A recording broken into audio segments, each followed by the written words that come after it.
Olá, pessoal! Sejam muito bem-vindos aqui à nossa revisão de Direito Civil, aqui do CPOAB, chegando junto com você nessa aprovação aí na sua primeira fase da OAB. Tá bom, gente? Inicialmente, gostaria de me apresentar. O meu nome é Isadora Sapucaia, eu sou advogada e sou professora de Direito Civil. E vou fazer aqui, trazer para vocês alguns pontos muito importantes aí do Código Civil e que a OAB gosta de cobrar, inclusive alguns pontos também que a OAB já cobrou, mas está esquecido e a gente acha que pode ser cobrado aí nesse 31º exame de ordem, tá certo? Então, venham aqui comigo, conheçam aqui a nossa revisão de Direito Civil. Inicialmente, eu gostaria de começar falando com vocês um pouquinho sobre a LINDB. Gente, a LINDB, que é a Lei de Introdução às Normas do Direito Brasileiro, ela possui algumas características.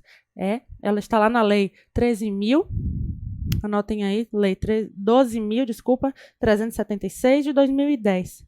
E a gente sabe que a lei, ela é uma lei imperativa, é uma lei incondicional, é uma lei que ela independe de adesão e, sendo assim, todos têm de cumpri-la.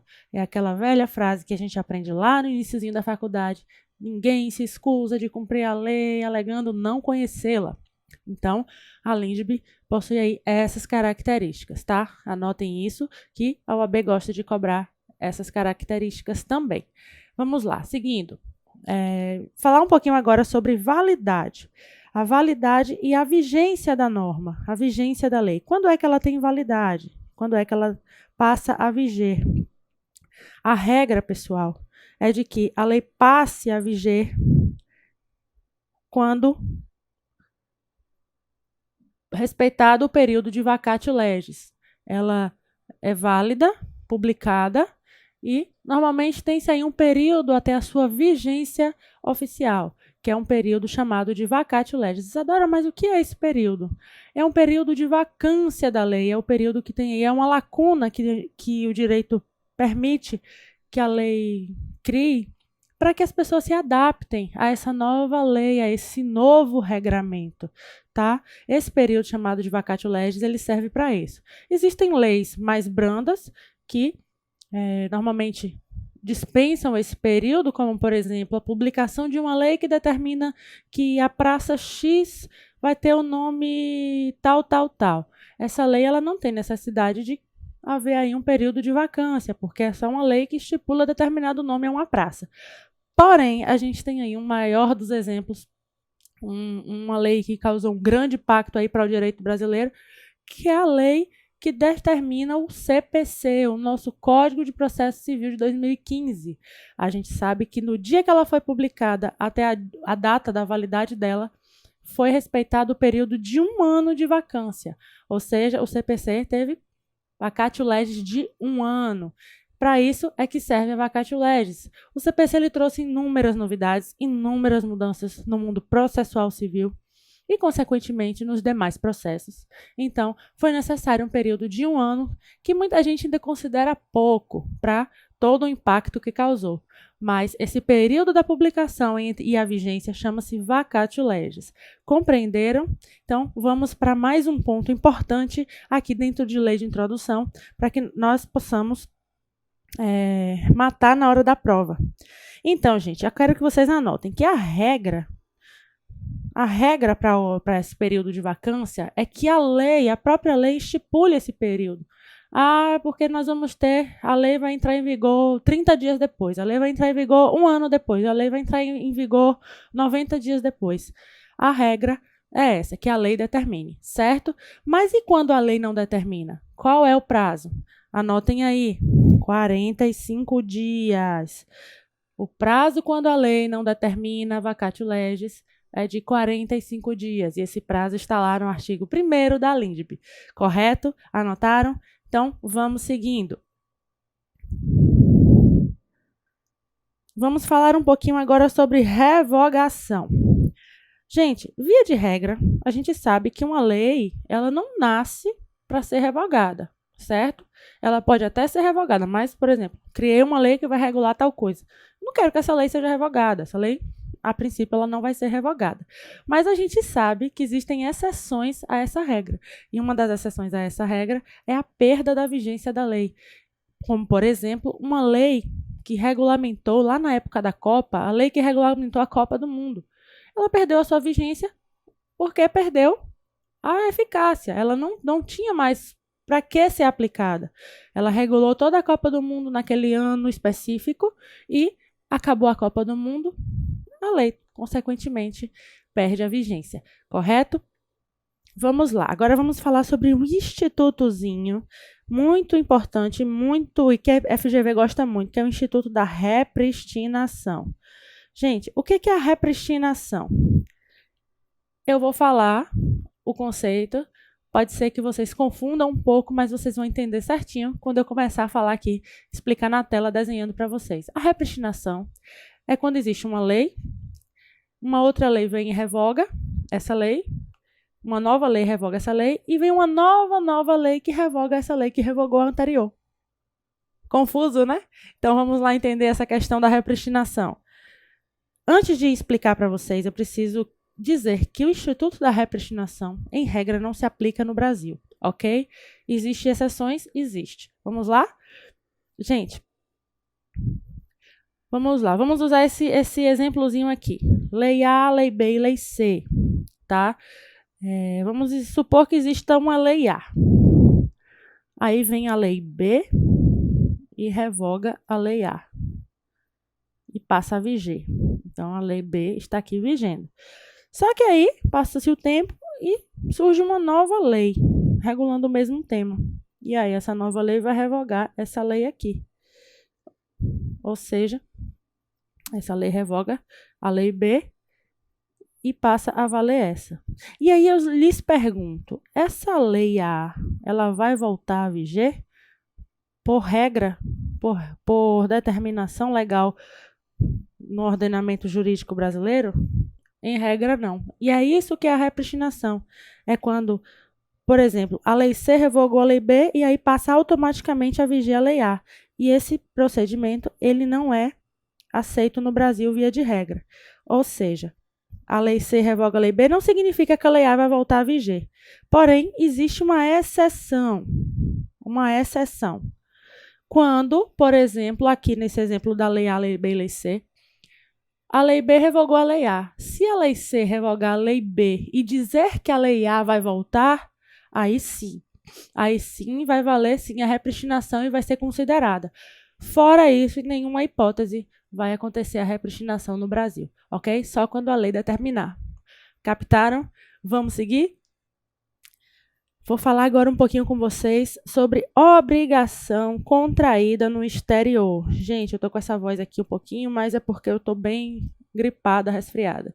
Mas já tô com minha garrafinha de água aqui, espero que você esteja com a sua também, para dar aquela relaxada e aquela hidratada, tá bom? Vamos seguindo. Obrigação contraída no exterior. Obrigação contraída no exterior, preciso dizer a vocês que existe uma novidade, que o STJ entendeu recentemente que a obrigação contraída no exterior, ela pode sim ser cobrada no Brasil. E é aí que eu trago para vocês um exemplo. Vamos supor que eu viajei para Las Vegas, entrei no cassino lá, gastei todo o meu dinheiro, perdi tudo, fiquei devendo. Esse cassino pode vir até o Brasil me cobrar? Pode. Isso é um entendimento novo do STJ. Dívida que você adquire no exterior pode ser cobrada no Brasil? Sim. Beleza, gente? Vamos seguindo. Vamos agora entrar em parte geral. Vamos falar um pouquinho sobre pessoas e direitos da personalidade, tá? A gente sabe pessoa física, vou falar para vocês agora sobre pessoas físicas ou natural, ou também chamada de existência visível. Conceito de pessoa física, pessoal, é o ente dotado de estrutura, de complexidade biopsicológica, sendo dotado de personalidade jurídica e de capacidade de direito. Mas cuidado, que isso é objeto de pegadinha, tá? Antigamente conceituava-se a pessoa física como um ente biologicamente criado, mas hoje não mais se pode falar dessa forma, porque hoje são plurais os métodos artificiais de criação. né, de criação da pessoa. E esses métodos, eles englobam tanto a fertilização in vitro como a inseminação artificial. Então, a gente não pode mais se referir à pessoa física como um ente biologicamente criado, tá? Então, novidade aí para vocês, o direito acompanhando a modernidade, a pessoa física é um ente dotado de complexidade biopsicológica, beleza? Vamos seguindo. Direitos da personalidade. Vamos falar um pouquinho das características dos direitos da personalidade. E os direitos da personalidade, vou chamar aqui vocês ao slide, está lá no artigo 21, está lá no artigo 11 ao 21 do Código Civil. E as suas principais características são direitos subjetivos absolutos. E esses direitos subjetivos absolutos são o quê? São aqueles direitos que trazem consigo, gente, uma oponibilidade erga omnes, tá? Uma oponibilidade erga omnes. Em toda a coletividade, ela deverá se abster da prática de atos que podem vir a lesar o direito da personalidade, tá? Violar a integridade física de alguém com murro, por exemplo. São direitos aí, um ato que vai gerar um dever de indenizar, não é verdade? Vamos lá. Mais uma característica dos direitos da personalidade. Eles são inatos e vitalícios. E o que isso significa, Isadora? Que eles são inatos porque desde a concepção já há proteção dos direitos da personalidade. E aqui eu trago para vocês o Instituto do Nascituro. O Nascituro ele já é dotado de direitos desde o momento da sua concepção, tá? Ele possui expectativa de direito. E vitalícios, pessoal, por quê? Por que vitalícios? Porque eles irão até a morte, tá? Eles irão até a morte. Inclusive, parentes podem proteger aí direitos da personalidade de quem já faleceu. Se alguém, por exemplo, ofender a honra de um parente seu, você pode buscar aí a indenização, a reparação dessa ofensa do seu ente já falecido. Beleza? Terceira característica. Os direitos da personalidade são indisponíveis relativamente. Por que relativamente, Isadora? Porque uma parte dos direitos da personalidade nós podemos até ceder, como, por exemplo, o sangue. A gente pode doar o sangue da gente, a gente pode doar um órgão. Não é verdade? A gente pode doar um órgão. Só que uma outra parcela a gente não pode. Por isso que é relativamente. A gente não pode, por exemplo, doar a própria vida para salvar uma outra. Beleza? Vamos falar um pouquinho agora de direito ao corpo. Nome e integridade física, pessoal. O direito ao corpo significa que eu posso deixar o meu corpo, por exemplo, para ser objeto de estudo aí para uma universidade. E com relação ao nome, a gente viu que a gente tem direito ao corpo, a gente pode dispor do nosso corpo, deixar um testado dizendo que eu quero ceder o meu corpo para ser objeto de estudo de determinada faculdade ou instituição. E o nome? O nome é um direito, né, de todos, e a gente sabe que o nome, todo mundo tem direito ao nome, claro, é imutável. O nome ele é imutável, via de regra, mas a gente sabe, via de regra ele é imutável, mas a gente sabe que existem situações em que a gente consegue mudar o nosso nome, né? São situações que venham aí a trazer para nós um constrangimento, etc. A gente busca a via judicial para conseguir mudar o nosso nome. E isso está lá no artigo 16, que o artigo 16 diz para nós que toda pessoa tem direito ao nome, nele compreendidos o prenome e o sobrenome. Prenome e o sobrenome. Está lá no artigo 16 do Código Civil. Beleza? Anotem esse artigo, deem uma revisada em toda a parte dele, anterior e posterior.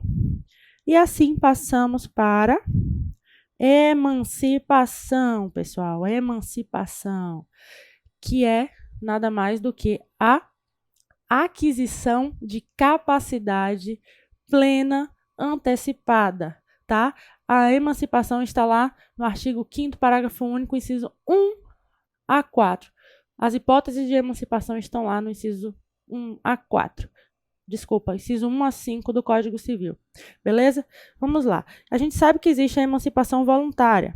A emancipação voluntária, que é pela concessão dos pais, ou de um deles, né, na falta do outro, mediante instrumento público, independentemente de homologação judicial. Ou seja, basta que os pais queiram emancipar o filho menor, até então, para que essa emancipação seja válida. Vai ser feita aí através de um instrumento público, não vai precisar haver intervenção judicial para isso, e morreu Maria Preá, tudo certo. Beleza? Emancipação voluntária está lá no inciso 1. Agora, a emancipação judicial. Vamos lá conhecer a emancipação judicial. A emancipação judicial, como o próprio nome já diz, ela é advinda da sentença de um juiz ouvido o tutor se o menor tiver 16 anos completos, certo? Então, a emancipação judicial ela vai depender de uma ordem judicial. Ordem do juiz, tá? E aqui, só para vocês anotarem, é a emancipação advinda dos pais. Não precisa de ordem judicial. E a emancipação legal, gente? A emancipação legal, eu vou chamar a atenção de vocês aqui, ela se dá vamos acompanhar lá, se você está com o seu código aberto. Se você não está, abra. Se você tiver, vão lá no artigo 5º do Código Civil, inciso 3, e leiam o inciso 3, que aí que estipula que a emancipação ela vai se dar pelo exercício de emprego público efetivo, emprego público, pela colação de grau em curso superior, colação de grau em curso superior, tá? Ensino médio não dá emancipação, curso superior. E 3, pelo estabelecimento civil ou comercial, ou pela existência da relação de emprego, desde que em função deles o menor com 16 tenha o quê, gente? Economia própria. Economia própria, gerada por concurso público ou uma empresa aí que lhe dê economia própria.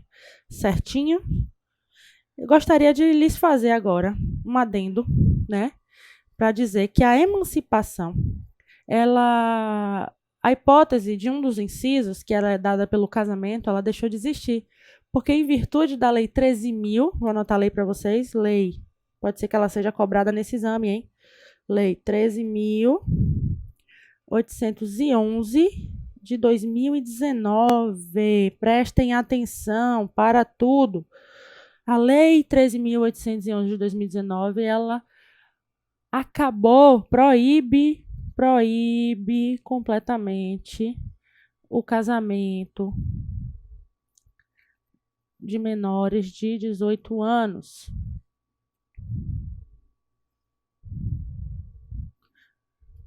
Anotem isso aí.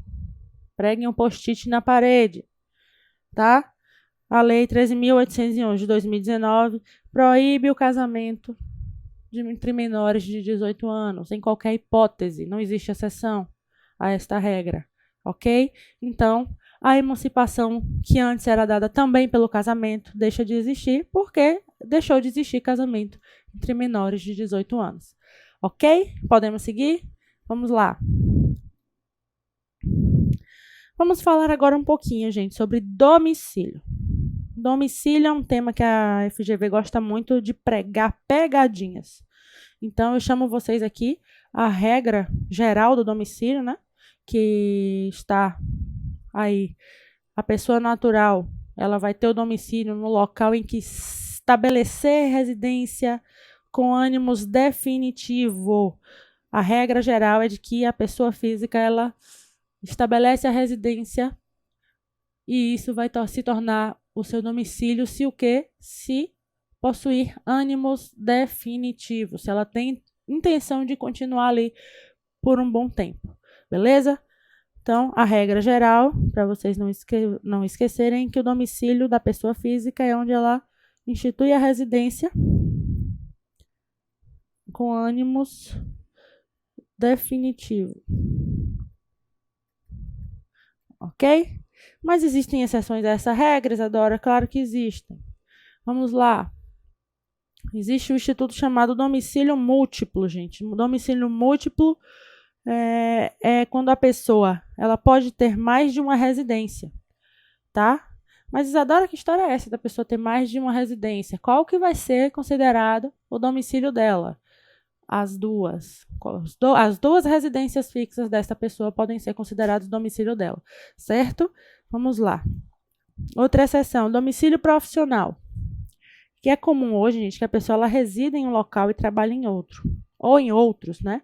Preste serviço para outras cidades. Então, a gente sabe que todos os outros eles podem ser considerados seu domicílio profissional, tá? É onde a pessoa presta serviço. Também pode ser considerado seu domicílio. E é chamado de domicílio profissional, ok? E o domicílio necessário ou legal, Isadora? O que você me diz? Esse domicílio está lá no seu artigo 76. Eu chamo você a consultar no código, o artigo 76 do Código Civil, que vai dispor do domicílio legal. Vamos lá conhecer? O domicílio legal, via de regra, qualquer lugar, qualquer um pode escolher, né, onde vai fixar o domicílio, mas em determinadas situações não podem, pois decorrem expressamente da lei.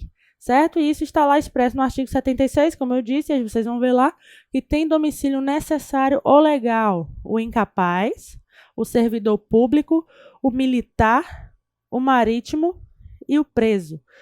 Tem domicílio necessário o servidor público, o militar, anotem isso, o incapaz, o marítimo e o preso. Anotaram? Então, vamos lá. Vamos passar agora para domicílio de eleição. Isadora, domicílio de eleição, por quê? Eu vou ter que votar para ter um domicílio, não tem nada a ver com voto. Eleição, nesse caso aqui, é aquele domicílio contratual em que você, na cláusula final lá do seu contrato, tem lá, você que trabalha com direito, você já deve ter visto essa cláusula. Elege-se a comarca X como foro para dirimir quaisquer controvérsias contratuais. Tá? Então, a gente sabe que o domicílio de eleição é o lugar em que colocamos nos contratos, lembre sempre de contratos, quando se falar em domicílio de eleição, tá certo? Onde as obrigações relacionadas a esse contrato específico serão cumpridas, também chamada de foro, tá? Foro do domicílio tal, elegem o foro da comarca tal para dirimir qualquer dúvida sobre esse contrato, sobre qualquer obrigação desse contrato, beleza? Vamos lá. Vamos entrar agora, pessoal, num tema que eu gosto muito e que é muito cobrado, tá? São os negócios jurídicos, que é um tema que pega aí boa parte do Código Civil. Ele vai do artigo 104 a 184. E eu recomendo que você que está estudando aí, revisando para a sua OAB, que gosta de estudar lei seca, que estudem esse artigo, o 104 ao 184, tá? Vão lendo, vão passando o olho, que sempre tem uma questão sobre negócio jurídico na OAB, sempre tem, ok? Vamos comigo aqui no slide. Falar agora um pouquinho sobre invalidade do negócio jurídico, certo? Vamos falar, primeiramente, sobre nulidade. A gente sabe que existe duas formas de invalidade de negócio jurídico, que são as nulidades e a anulabilidade, tá? A nulidade é quando há um acontecimento mais grave, algo que torna nulo de pleno direito já o ato praticado. E na anulabilidade é uma espécie mais branda de ato praticado. A nulidade está lá prevista no 166 e a anulabilidade no 171 do Código Civil. A OAB ela gosta muitas vezes de trocar esses dois aqui, para confundir e pregar aí a chamada pegadinha, tá? Ela gosta de dizer que a anulabilidade ela é mais grave e a nulidade ela é mais branda. Então, cuidado com isso, tá certo? Vamos então entender de uma vez por todas por que o negócio jurídico é nulo, tá? Vamos estudar primeiro as nulidades e quando é que o negócio jurídico ele é nulo? Ele é nulo quando ele é celebrado por pessoa absolutamente incapaz. Anotem. Quando ele for ilícito. Impossível.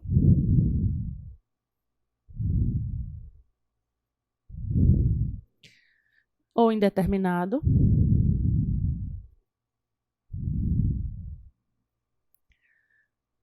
Quando o motivo determinante comum a ambas as partes for ilícito, ou quando não revestir forma prescrita em lei. Não revestir forma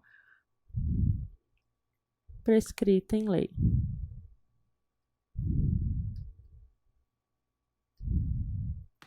Certo? Quando for preterida alguma solenidade que a lei considere ali essencial para sua validade, ou quando tiver por objeto fraudar a lei imperativa, e por último, quando a lei taxativamente declarar nulo ou proibir-lhe a prática sem combinar a sanção. Isadora, onde é que eu encontro tudo isso? No artigo 166 do Código Civil.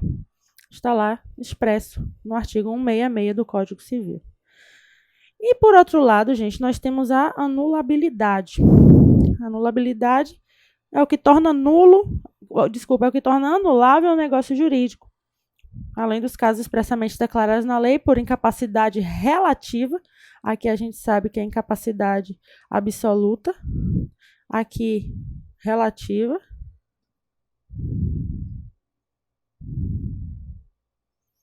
Tá? Incapacidade relativa, no caso do agente, e por vício resultante de erro, dolo, coação,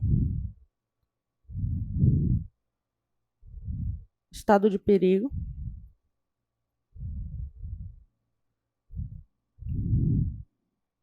lesão ou fraude contra credores.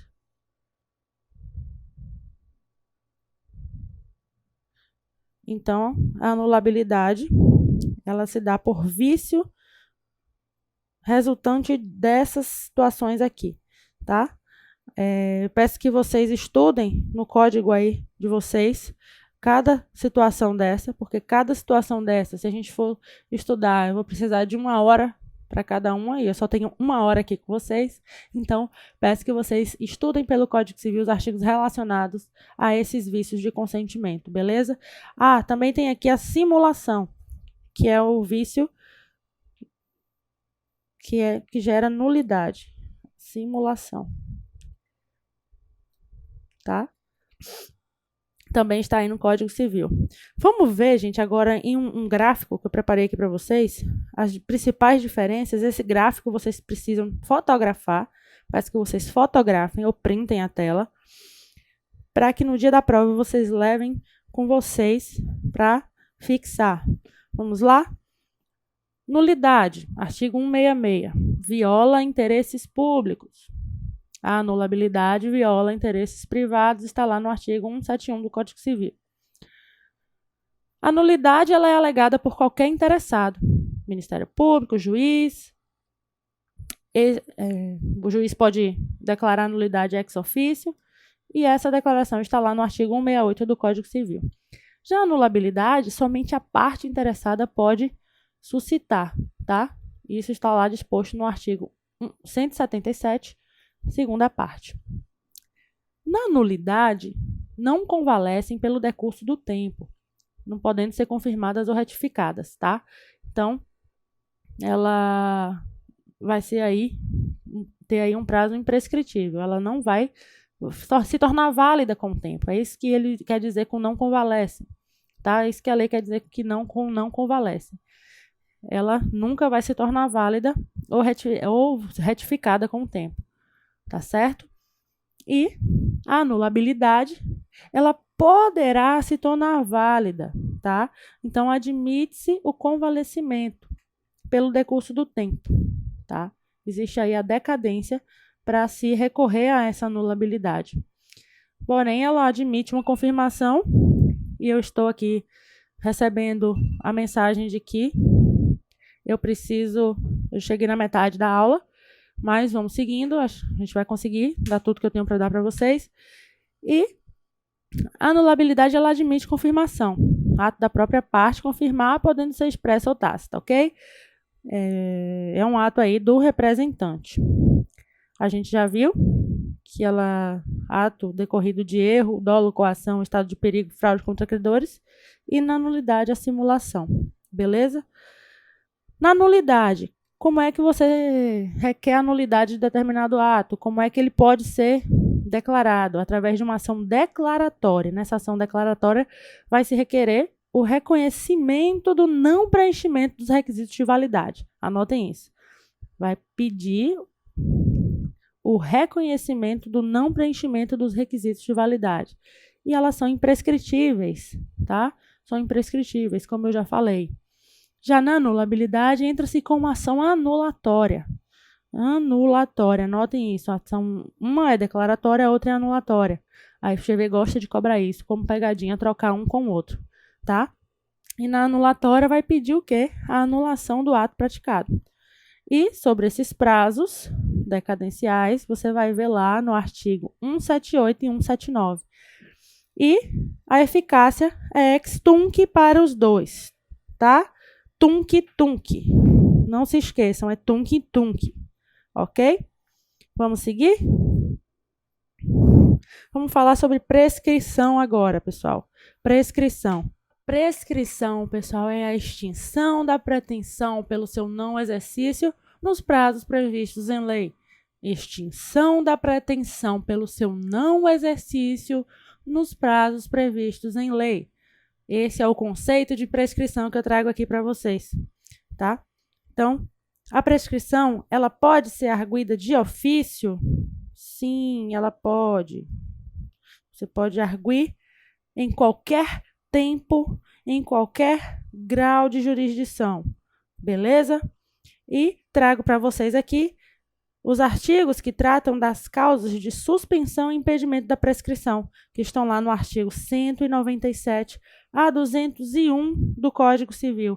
Artigo 197 a 201 do Código Civil são artigos que vocês devem, sim, levar em consideração na hora de ler para revisar aí para sua prova, beleza? Artigos que tratam da suspensão e dos impedimentos da prescrição, beleza? Leiam lá no Código Civil, anotem, salvem isso aí, que é muito importante, a FGV gosta de cobrar. Vamos lá, partimos agora para decadência. Qual que é o conceito de decadência, pessoal? A decadência é a extinção do direito potestativo. Extinção do direito potestativo pelo seu não exercício, pelos prazos previstos em lei ou contratuais, beleza? A decadência pelos prazos previstos em lei chama-se decadência legal. E a decadência, quando prevista contratualmente, é chamada de decadência convencional, certo? E a decadência, venham aqui, ela pode ser arguida de ofício e pode sim haver renúncia à decadência, beleza? Eu trago para vocês também as causas impeditivas, suspensivas e interruptivas, tá? E estão lá no artigo 207 e 208, também são artigos importantes que vocês podem estar aí lendo antes da prova de vocês. E a arguição de ofício. A arguição de ofício, pessoal, ela só vai acontecer em casos de decadência legal, tá? A convencional não admite decadência de ofício. A decadência convencional não admite ex officio, tá certo? Não admite arguição ex officio, não admite arguição ex officio a decadência convencional, somente a legal. Estou repetindo para que isso fixe na sua cabeça, para que você decore, para que na hora da prova você responda, mate ali, passe essa questão facilmente, beleza? E com relação à renúncia à decadência, com relação à renúncia à decadência, somente, aqui é o contrário, somente a decadência convencional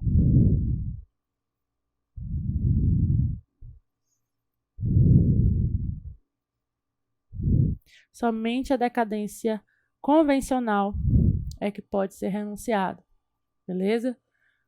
Nunca se admite, nunca que é legal poderá ser renunciada. Não se admite a renúncia de decadência legal. Anotem isso. Não se admite renúncia de decadência legal. Beleza? Vamos lá, vamos seguir para mais um assunto. Obrigações dessa vez, pessoal. Vamos lá.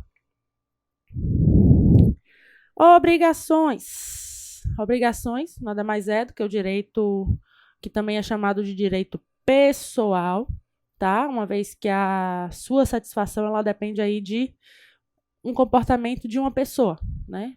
No caso, um devedor, beleza? Vamos conhecer algumas modalidades de obrigações. E eu chamo vocês a abrir o Código Civil lá no seu artigo 258 a 263 e vejam lá as modalidades obrigacionais, tá? A obrigação, vou trazer aqui algumas modalidades para vocês mais cobradas na FGV, tá? Que são as obrigações divisíveis e indivisíveis, como, por exemplo, de uma obrigação indivisível. Um cachorro, que é um bem móvel, semovente, não deixa de ser um bem. Tem cachorros aí que custam 5 mil reais, 6 mil reais, até 10 mil reais. A gente já vê cachorro hoje em dia aí sendo vendido. Então, é um bem, não deixa de ser um bem. Um bem móvel, semovente. Como é que você vai dividir um cachorro no meio, gente? A gente não pode partir o cachorro no meio. Então, o cachorro ele faz parte aí de uma obrigação, de uma possível obrigação indivisível, tá? Divisível é dinheiro. Se existe uma obrigação divisível, um exemplo básico é o dinheiro. Você pode repartir, você tem 100 reais, 50 para cada. Beleza? Então, essa questão da indivisibilidade, ela causa, no mundo das obrigações, o instituto da pluralidade de devedores e pluralidade de credores, tá? Tudo isso na obrigação indivisível. Ou seja, se existe um bem que ele é indivisível e eu sou devedora dele, tá? Eu sou credora dele, vão haver credores, tá? Se existe uma obrigação aí de divisão, como é um bem divisível, a pluralidade de devedores. O mesmo para credores. Se existe um crédito aí, então, um bem, como o exemplo que eu usei do cachorro, vai haver pluralidade de credores. Ou seja, um bem que é indivisível, com mais de uma pessoa possuindo esse bem, existe possibilidade aí, pluralidade de credores, tá? 2 pessoas ou mais vão ser donas desse cachorro. É o que chama-se de copropriedade, tá beleza? Vamos seguir. Dentro de obrigações ainda, existe o Instituto da Solidariedade. Gente, quando temos uma obrigação solidária? Quando é que existe uma obrigação solidária? Quando nós somos obrigados a pagar a dívida toda. Obrigação, anotem isso aí, de pagar a dívida toda. Isso é solidariedade, tá? Claro que é ressalvado aqui o direito de regresso de quem paga a obrigação toda, tendo mais de um responsável pela obrigação, tá? Não esqueçam que é ressalvado o direito de regresso. Minha letra sai péssima nesse negócio, mas tudo bem, acho que dá para entender aí, né? Então, vamos lá. O direito de regresso de um devedor, de um co-devedor que pagou a obrigação, que quitou a obrigação contra o outro, tá?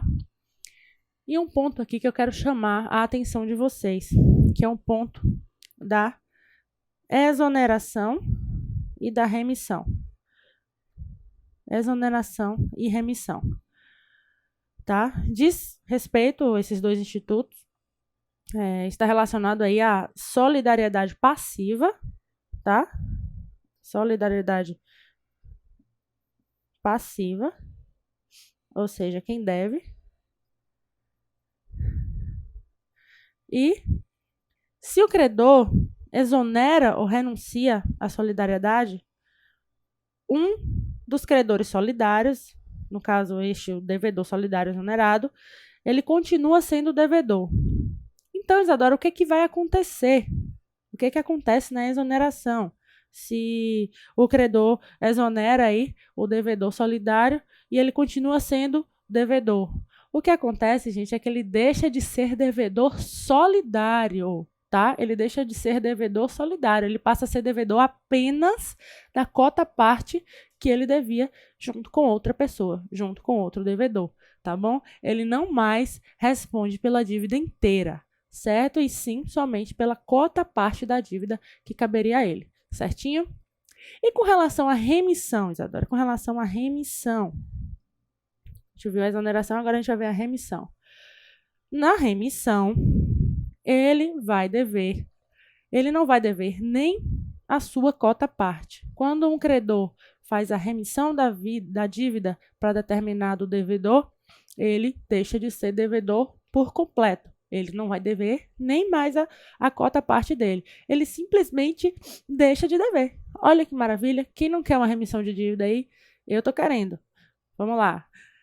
Outro instituto, pagamento por terceiro, pagamento feito por terceiro. E aqui eu chamo a atenção de vocês para pagamento feito por terceiro interessado e pagamento feito por terceiro não interessado.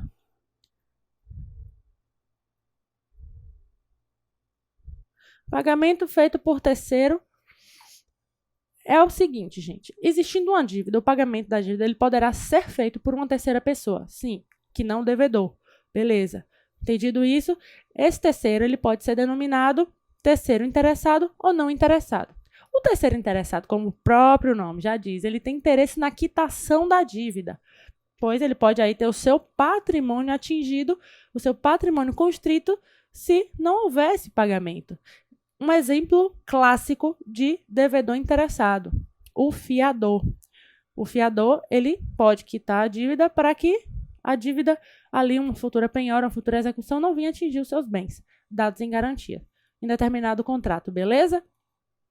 Já o terceiro interessado, não posso esquecer de falar para vocês que o terceiro, no caso, no exemplo do fiador, ele pode sim ter aí seu direito de regresso contra a pessoa que contratou o polo ativo do contrato, certo?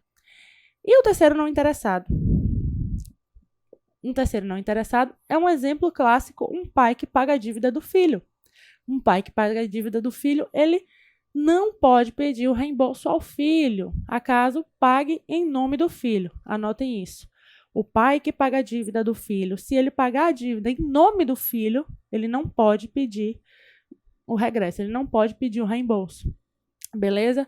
E se ele pagar em nome próprio? Se ele paga em nome próprio, aí o negócio muda. O negócio agora vai permitir a ele que ele cobre do filho futuramente, que ele tenha aí esse reembolso por parte do filho, tá certo? Passemos adiante agora, falando de local do pagamento. Local do pagamento. Local do pagamento, gente, via de regra, esse pagamento ele será feito no domicílio do devedor, tá? Dentro dos direitos e obrigações, o local do pagamento, via de regra,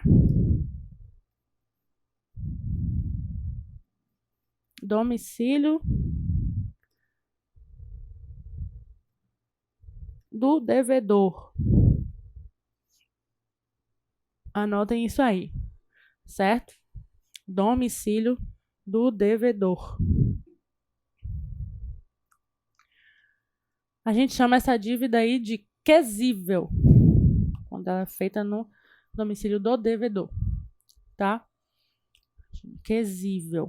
Quesível ou querable? Quesível.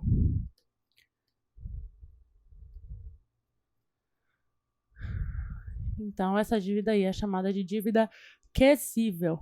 Mas também, gente, essa dívida ela pode ser portável, tá? ela pode ser paga no domicílio do credor. Em que situação, Isadora? Na situação lá do artigo 330 do Código Civil, que é a hipótese, traz para a gente a hipótese de pagamento no domicílio do credor. Hipótese essa que é chamada de portável.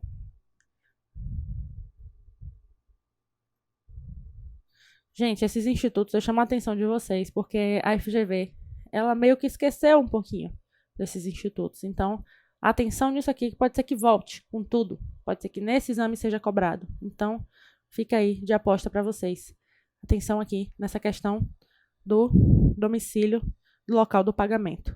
Beleza? Vamos lá. Seguindo aqui. O 330, ele nos diz que o pagamento reiteradamente feito em outro local, que não o do devedor, que é a regra geral, ele faz presumir a renúncia do credor relativamente ao previsto no contrato. A isso, nós damos o nome de quê? Olhem aqui comigo. Suprécio. Então, o artigo 330 está disposto o instituto da suprécio.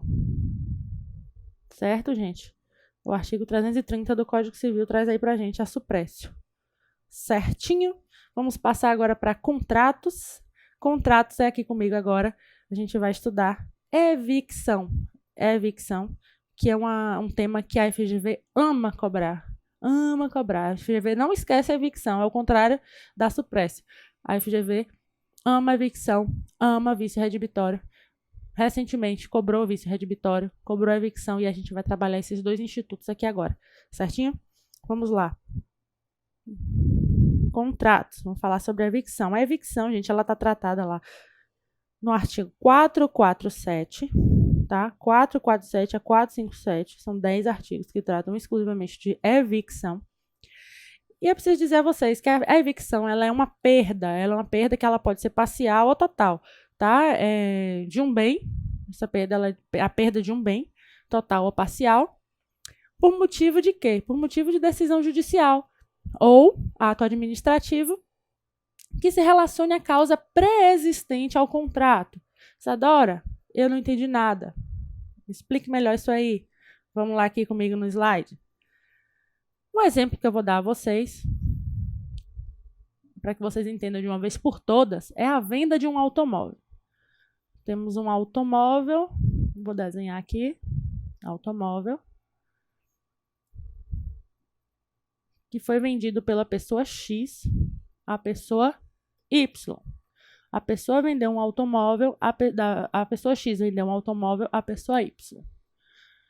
Sendo que, posteriormente, se verifica que, na verdade, o automóvel pertence a uma pessoa Z. A pessoa Y, que foi a quem comprou, ela pode sofrer aí o quê? Quem é que vai sofrer a evicção? A pessoa Y, que é quem comprou, tá? A pessoa que comprou vai sofrer uma evicção e ser obrigada, por sentença judicial, a restituir o valor à pessoa Z, minha gente. Imagine. Ou seja, a pessoa Y vai sofrer evicção e vai pagar aí a pessoa Z, tá? Uma observação é que a pessoa Y vai pagar, restituir a pessoa Z, porém é resguardado a ela o direito à indenização pela pessoa X, tá? Pela pessoa X.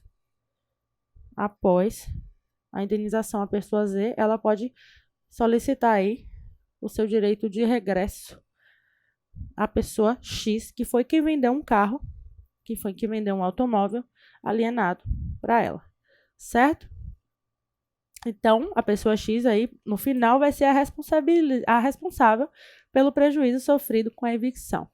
Então, na evicção, nós temos o alienante, que é a pessoa X. Alienante. São três pessoas dentro dessa relação. Tá? O evicto, que é a pessoa Y, que é quem sofreu a evicção, é o adquirente do bem em evicção, chama evicto. E nós temos a pessoa Z, que é o evictor, que é o terceiro que reivindica o bem. Nós chamamos de evictor, tá? Que é a terceira pessoa que reivindica o bem. A pessoa Y, ela tem direito à indenização pela pessoa X, como eu já disse e repito, tá? Pelo prejuízo sofrido com a evicção. Então, se a FGV lhe perguntar se a pessoa que sofre a evicção tem direito de regresso, sim, ela tem sim, contra a pessoa que lhe vendeu o bem, objeto da evicção. Beleza, gente? Vamos seguir? Podemos seguir? Vamos lá. Vícios redibitórios. Vícios redibitórios está lá no artigo 441 a 446 do Código Civil. Eu peço a vocês que façam uma leitura desses artigos, desses dispositivos, para que a gente possa chegar a uma segurança na hora de fazer essa prova, para que a gente possa ter uma maior profundidade no conhecimento dos dispositivos legais, porque muitas vezes a FGV ela faz o quê?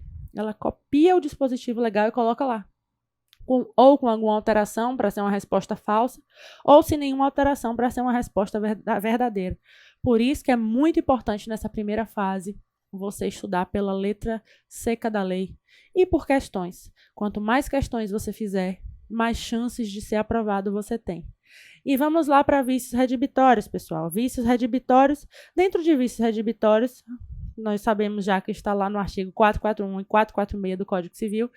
Eu peço a vocês novamente que façam essa leitura, tá, desses artigos, tanto da evicção quanto dos vícios redibitórios. Eu chamo a atenção de vocês aqui para as ações edilícias, tá? As ações edilícias. Primeiro conceito de vício redibitório é o quê? Vício oculto. O vício redibitório nada mais é do que um vício oculto, tá? E somente se aplicam aos contratos onerosos.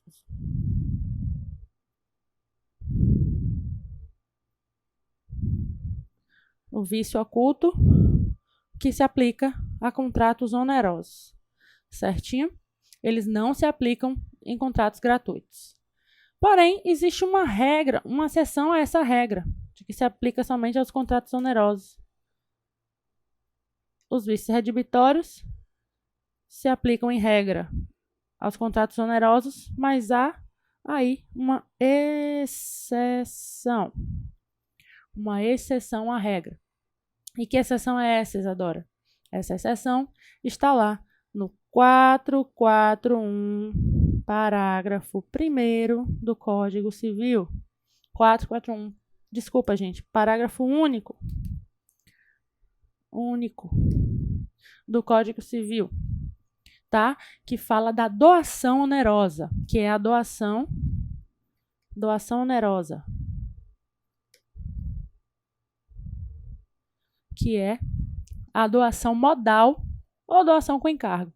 Nessa espécie de doação, gente, eu vou poder aplicar aí o vício redibitório, tá? Mesmo não sendo um contrato tido como gratuito, porém a exceção à regra que é uma doação onerosa, então ela vai ter um custo, então vai se aplicar aí, segundo o Código Civil, os vícios redibitórios ou vícios ocultos, beleza? Ela recai tanto para bens móveis quanto para bens imóveis, tá? Móveis ou imóveis. E móveis ou imóveis. E o que fazer? Né? A gente viu que o vício redibitório ele é um vício oculto que cabe contra contratos onerosos, se aplica em contratos onerosos, gratuitos não, com exceção à regra do 441, que se refere à doação onerosa e que nesse caso se aplica. E o que acontece? O que vai acontecer no caso de vício oculto? O que eu vou fazer, Isadora? O que acontece? Acontece, gente, que eu posso propor uma das ações edilícias.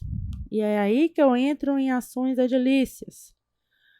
Ações edilícias, que também é chamada de redibitória ou estimatória, né? São dois tipos, não é uma e a mesma coisa que a outra. Ação redibitória e estimatória são espécies de ações edilícias.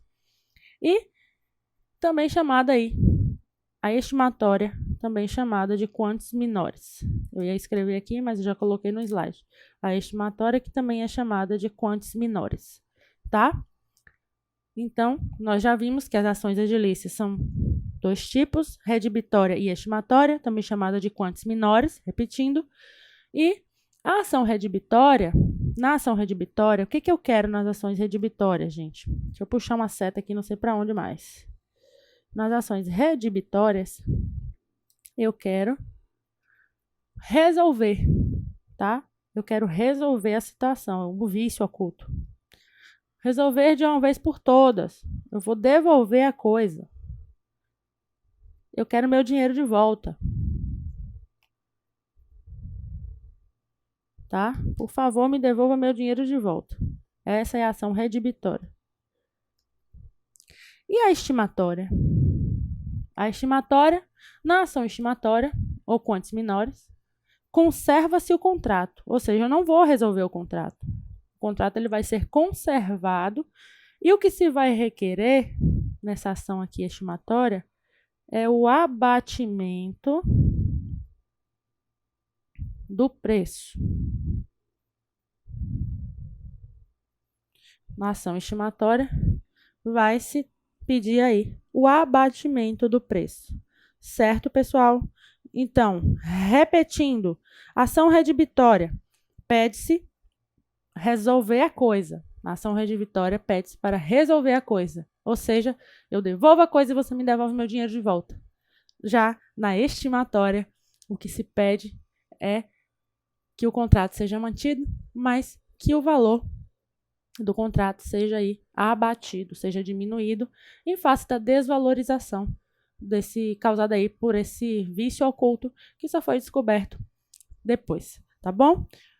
Com relação aos prazos, gente, os prazos são decadenciais, tá? Para redibir ou para se estimar a coisa. E esses prazos estão lá no artigo 445 do Código Civil.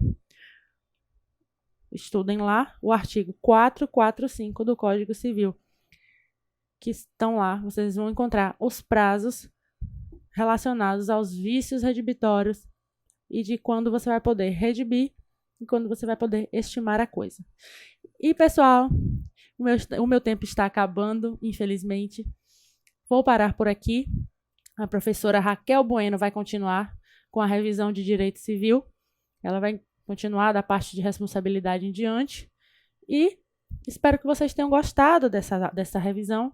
Foi um prazer enorme estar aqui com vocês, revisando para essa primeira fase da OAB, essa fase que é tão importante, né? Que é uma fase em que a gente precisa saber tudo, às vezes tem a sensação de que não sabe nada, mas eu preciso dizer a vocês que vocês estão no caminho certo. Vocês estão aí estudando com uma boa equipe, vocês estão tendo noções, relembrando temas, relembrando assunto. Não existe você conseguir estudar o que você aprendeu em 5 anos de faculdade em poucos meses. Não existe estudar para a OAB dessa forma. Vocês têm que estudar mesmo através de resumo, através de revisões como essas, através de relembrar temas. E o principal que eu deixo para vocês, pessoal, vocês precisam estudar através de questões. Eu me lembro que quando eu fiz a OAB a primeira vez, eu respondi mais ou menos umas 10 provas anteriores ao exame que eu ia fazer. Respondi, ia respondendo aleatoriamente. Pegava uma prova, respondia sem cronometrar tempo, sem ser no molde de simulado, mas respondia todas as questões de forma tranquila. E o que eu percebia? Que da primeira prova que eu respondi até a última, o meu crescimento foi tremendo. Ou seja, a partir do momento em que você treina, o nosso cérebro ele se aperfeiçoa com a prática. Você só vai se aprimorar. Você só vai conseguir aprovação em determinado exame, e isso aqui é meu tempo de me dizendo que acabou. E já vou terminar, já vou concluir. E isso significa que o seu cérebro, ele funciona muito bem com a prática. E você fazer reiteradas questões, isso vai lhe aprimorar para o dia da prova você estar ali familiarizado com aquelas questões, certo? Estudem, façam questões, revisem. Espero que vocês sejam aprovados. Quero receber mensagem lá no meu Instagram, no dia da prova, depois da prova. Professora, consegui a aprovação. Quero notícias de vocês. Me sigam lá no Instagram, @IsadoraSapucaia. Espero vocês lá. Qualquer dúvida, fala comigo por lá também, ou pelos canais aí do CP Iures OAB. E estou aqui com vocês, chegando junto, aqui no CP OAB. Um abraço, fiquem com Deus.